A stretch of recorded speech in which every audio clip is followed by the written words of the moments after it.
वीतराग विज्ञानता, शिव स्वरूप शिवकार, नमः त्रियोग संहार के। वीतराग विज्ञान अर्थात विकार रहित ज्ञान स्वभाव सारभूत है। वो मंगल स्वरूप है और मंगलकारी है। मैं उसे मन वचन काय इन तीनों योगों को वश में करके नमस्कार करता हूं। छैडाला परम मांगलिक ग्रंथ है। पंडित दौलत राम जी द्वारा यह लिखा गया है। हम सब लोग पहली ढाल जिसमें छंद नंबर कल 7वां देखा, कभू पंचेंद्री भयो मन विन निपट अज्ञानी थयो। यह जीव जो है अज्ञानी हुआ और कभी सैनी भी हुआ, तो सैनी भी होकर के उसने क्या किया? यहाँ लिखा है सैनी होकर भी क्या किया? परिणाम विशुद्ध नहीं हुए, क्रूर होकर अन्य जीवों का घात कर तीव्र संक्लेश परिणामों से अत्यंत दुखी हुआ। भविष्य के लिए तीव्र पाप का बंध किया। मन सहित जीव हो जाने के बाद भी इस जीव का कल्याण हो जाए जरूरी नहीं है। ऐसे मन सहित जीव कितने बार हुए, लेकिन मन सहित होने के बाद भी परिणामों में विशुद्धि नहीं रही। परिणामों में विशुद्धि न होने के कारण परिणामों में अति संक्लिष्टता रही।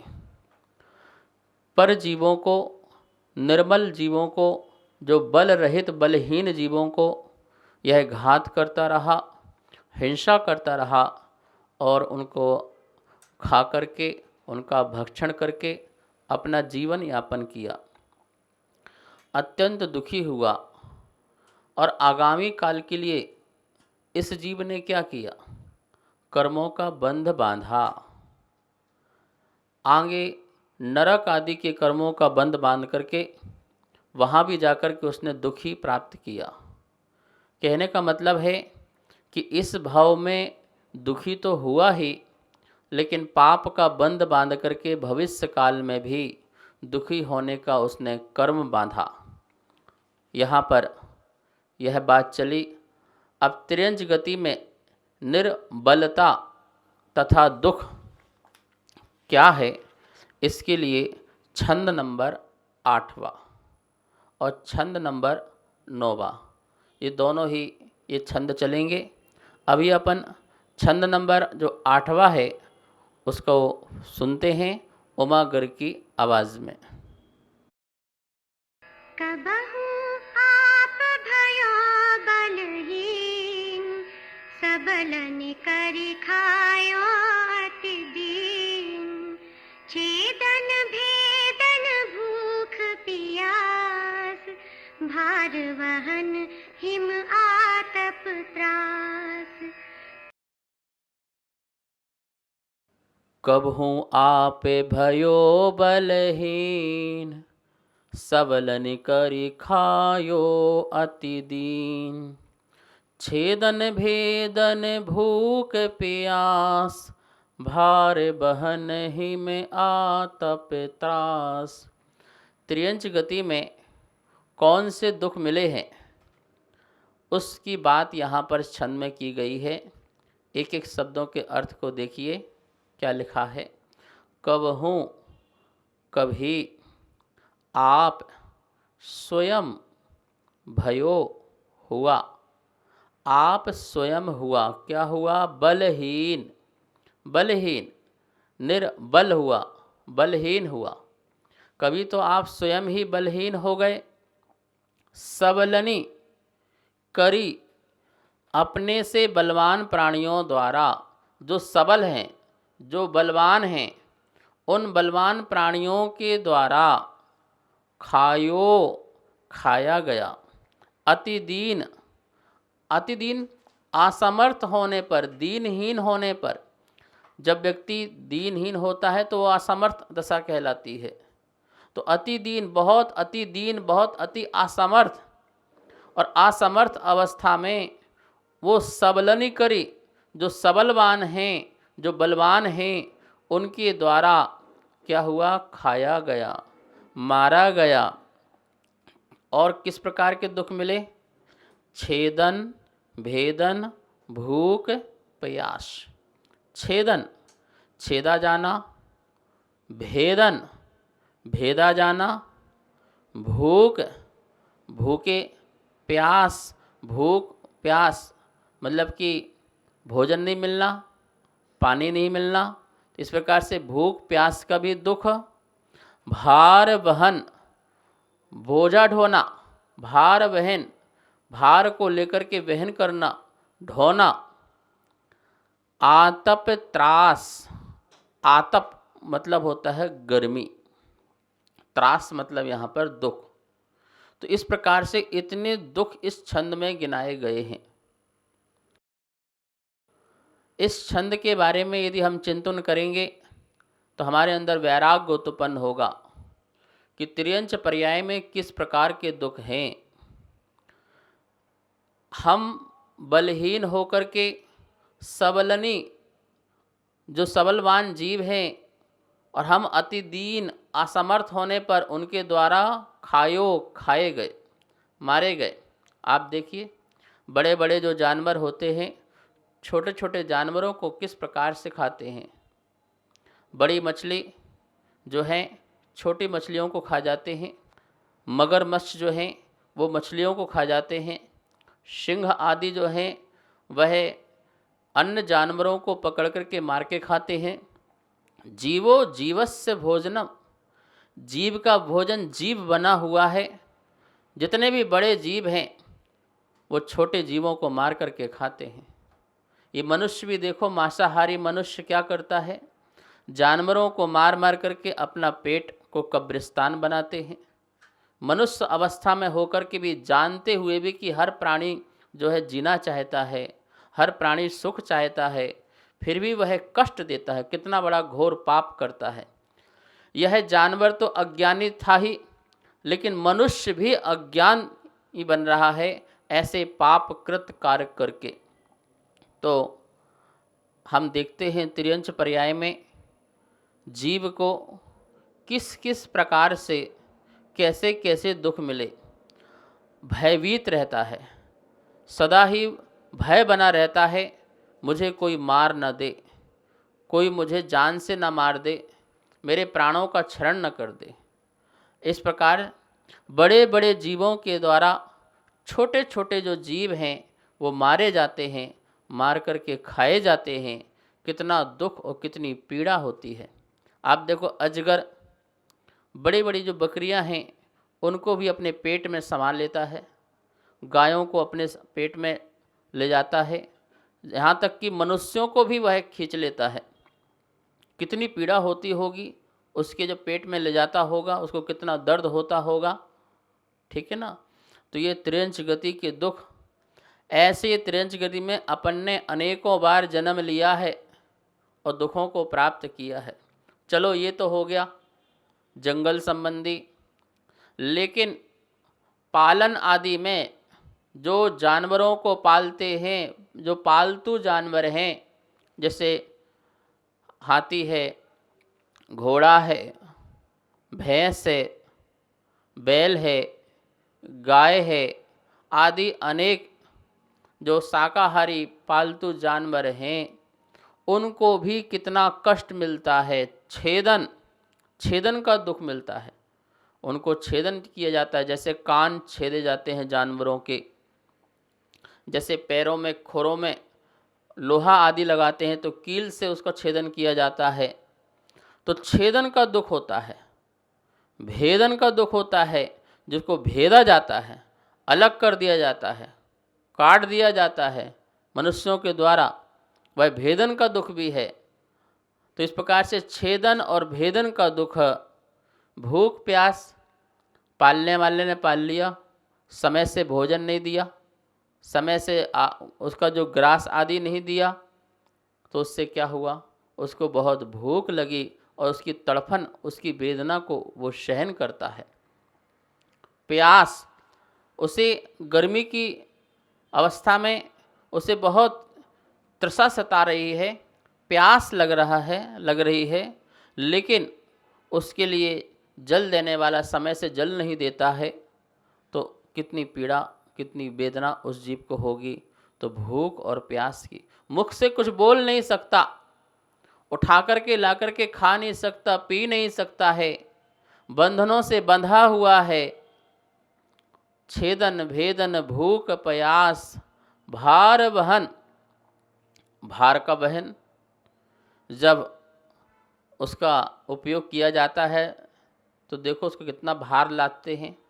घोड़ा जो है तांगा खींचता है, बैल जो है गाड़ी आदि को खींचता है, गजराज जो है, गज जो है वह रथ आदि को खींचता है।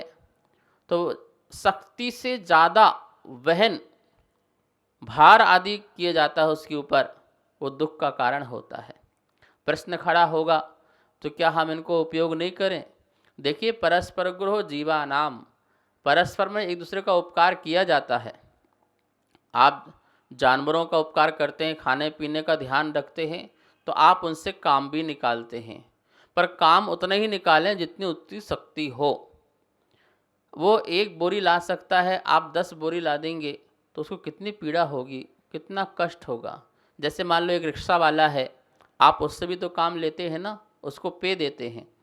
2 आदमी बैठ सकते हैं, आप 4 आदमी बिठाएंगे तो उसको कितनी पीड़ा होगी, फिर उतना दुख उसको होगा। तो इस प्रकार से हमें ये बात को ध्यान रखना है, जितनी उसकी शक्ति सामर्थ्य है उससे कम ही उसका उपयोग करें, जिससे उसे दुख ना हो, और उसे भरपूर भोजन पानी आदि भी दें। जितनी उसकी खुराक है उतनी पूरी खुराक दें और पूरा ध्यान रखें। पहले के लोग जानवरों को पालते थे तो स्वतंत्र छोड़ देते थे, बाड़ा में बांधते नहीं थे, आ सकते हैं, जा सकते हैं, स्वतंत्र रूप से बैठ सकते हैं। अब तो छोटी छोटी सी जगह होती है, वहीं पर इतने पालतू जानवर पाल लेते हैं, वो बैठ भी नहीं पाते हैं, उनको कितना कष्ट होगा। तो इस प्रकार का ये दुख, भार बहन का दुख। हिम आतप त्रास, हिम मतलब होता है ठंड, ठंड ठंडी का, आतप मतलब गर्मी का, तो ठंडी और गर्मी का त्रास मतलब दुख। ठंड के समय जानवर जो है बाहर हैं, उनको कोई हम लोग ढांकते तो नहीं हैं, कोई ढांकता भी होगा। बाहर जो है खुले में बांधे हुए हैं, कितनी तेज़ ठंड पड़ रही है, उस ठंड की वेदना को भी सहन करते हैं। आतप गर्मी, गर्मी, इतनी गर्मी में धूप में चरना जाना घूमना, ये काम उनसे लेना, थके हारे, तो उनको ठंडी गर्मी की जो वेदना है उस वेदना को भी सहन करना है। इस प्रकार से इस तिरंज गति में कैसे कैसे दुख, देखिए यहाँ लिखा है, जब यह जीव तिर्यंच गति में किसी समय निर्बल पशु हुआ तो स्वयं असमर्थ होने के कारण अपने से बलवान प्राणियों द्वारा खाया गया तथा उस तिर्यंच गति में छेदा जाना, भेदा जाना, भूख प्यास भोजा ढोना, गर्मी ठंडी आदि के दुख भी सहन किए। इस प्रकार यहाँ तिर्यंच गति के इस छंद में दुख बताए। महानुभाव, दुख तो इतने हैं कि करोड़ों जिह्वा से भी इसका वर्णन नहीं किया जा सकता है। आगे का छंद जो है वो भी तिर्यंच गति के दुखों के बारे में ही है, पर वो एक लाइन है। उस एक लाइन का हम यहाँ पर उच्चारण पहले उनकी आवाज़ में सुनते हैं। एक लाइन छंद का। बध बंधन आदिक दुख घने, कोटि जीव ते जात न भने। वध बंधन आदिक दुख घने, कोटि जीवते जाते न भने। ये 9वें छंद का पहली लाइन लेना है और इसमें 5 इंद्रिय जीव के दुख और बताए। वध बंधन, वध मारा जाना, बंधन बंधना, आदिक आदि आदि आदि। कितने दुख बताएं? बोले आदि कर दिया आपको, इत्यादि। दुख घने, दुख घने अनेक, आदि अनेक दुख। कोटि जीवते, कोटि करोड़ों, जीवते जिह्वा से, जीवों से, जात न भने नहीं कहे जा सकते हैं। ये एक एक शब्द का अर्थ हुआ। कहा नहीं जा सकता है, बोला नहीं जा सकता है। करोड़ों जिह्वाओं से भी बखान किया जाए इस तिरंज गति के जीवों को तो बोला नहीं जा सकता है। वध है, मारा जाना। देखा जाता है जीव, मनुष्य लोग अपने पेट को तृप्त करने के लिए, भूख को पूर्ण करने के लिए जीवों को मार करके भी खाते हैं, वध करके खाते हैं। बंधना, बांधना, जानवरों को बांध दिया, अब वो स्वतंत्र नहीं है, परतंत्र हो गए, कहीं जा नहीं सकते, आ नहीं सकते। उनकी स्वतंत्रता छीनना। महानुभाव, यदि आपके कमरे में बंद कर दिया जाए 2-4 घंटे के लिए तो आप कितने दुखी हो जाएंगे, भले आप अपने घर में ही क्यों ना हो, क्योंकि आपकी स्वतंत्रता छिन गई। एक तोता को पिंजड़े में बंद कर देते हैं, वह क्या सोचता है? सोने के पिंजड़े में रखा हो, भले सोने की कटोरियाँ हों और उसमें काजू किशमिश भी हों, खीर भी हो, लेकिन फिर भी हर पल यही सोचता है कैसे दरवाज़ा खुले और मैं यहाँ से उड़ जाऊँ। उसे तुम्हारे सोने के पिंजड़े, सोने की कटोरियाँ और बढ़िया बढ़िया माल से कोई लेना देना नहीं है। वो अपनी स्वतंत्रता चाहता है, परतंत्र नहीं होना चाहता है। और हम उनको परतंत्र करते हैं, उनको बांधते हैं, तो बांधने का कितना दुख होगा। लोगों की अपनी इच्छा शक्ति को समाप्त करना कितना बड़ा कष्ट उसको होता होगा, सोचिए।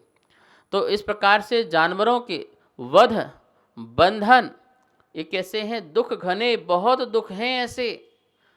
छेदन, भेदन, बंधन आदि कोटि करोड़ों जिह्वाओं से भी इसका बखान किया जाए तो करना बहुत मुश्किल है। देखिए यहाँ लिखा है संगीत त्रियंश के दुख कौन कौन से हो गए?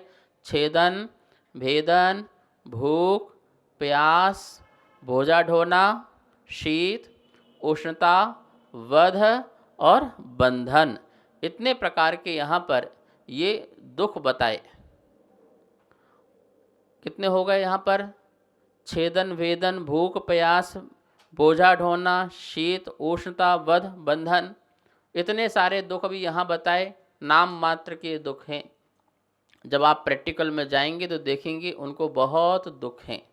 हम सब इन दुखों को जान करके अपने अंदर वैराग्य उत्पन्न करें, सम्यक ज्ञान उत्पन्न करें और कभी किसी जीव को सताएं नहीं, कभी किसी जीव को कष्ट न दें और स्वयं इस प्रकार की भावना भाएं कि सभी जीव सुखी रहें और मैं भी जो है अपने आत्म कल्याण की पथ की ओर चलूं। संगीत त्रियंचों के और क्या दुख हैं, इसकी चर्चाएं जो हैं कल करेंगे। आज इतना ही। स्वाध्याय संपन्न का समय हो चुका है। आइए माँ जनवाणी की स्तुति करते हैं। वाणी के ज्ञान ते सूझे लोकालोक, सो वाणी मस्तक नमो, सदा देत हूँ धोख, सदा देत हूँ धोख।